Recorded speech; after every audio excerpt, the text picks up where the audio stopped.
কেউ কি পারমাণবিক বোমা থেকে বেঁচে থাকতে পারে, তাও 2 বার?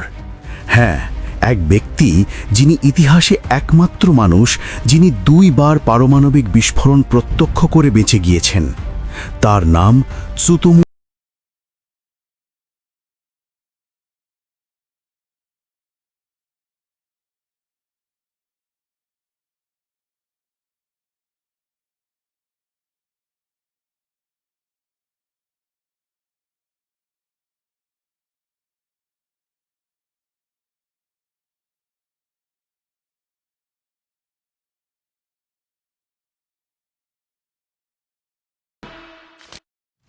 1945 সালের আগস্ট, त्सुतोमু ইয়ামাগুচি একজন মিৎসুবিশি ইঞ্জিনিয়ার ব্যবসায়িক কাজে হিরোশিমায় ছিলেন।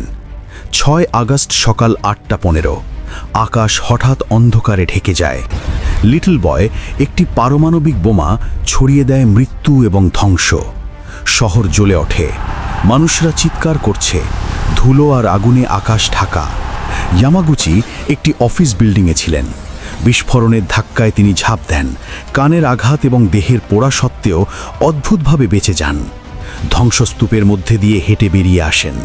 আহত শরীর টানে, চোখে ছায়া, কানে বাজ, পায়ে ছেঁড়া পোশাক। এখানে শুরু হয় তার অবিশ্বাস্য যাত্রা।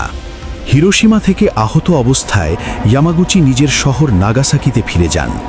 3 দিনের মধ্যে তিনি অভ্যন্তরীণ যন্ত্রণা সহ্য করছিলেন। পায়ের ক্ষত, শরীরের পোড়া দাগ সবই ছিল বাঁচার প্রমাণ।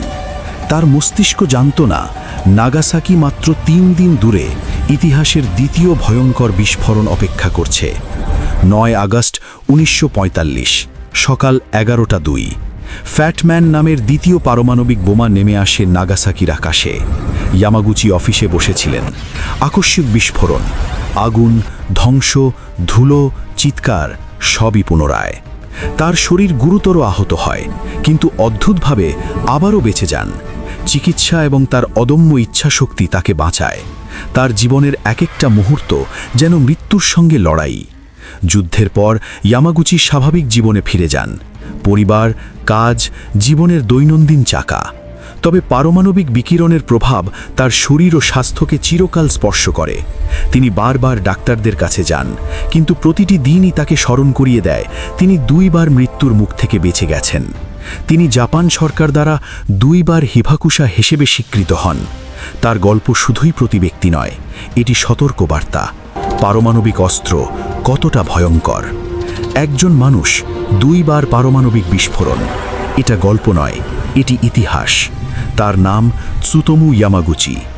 আমরা শুনতে পাই, দেখতে পাই, কিন্তু সবচেয়ে বড় শিক্ষা যুদ্ধের ভয়ঙ্করতা এবং মানবতার মূল্য।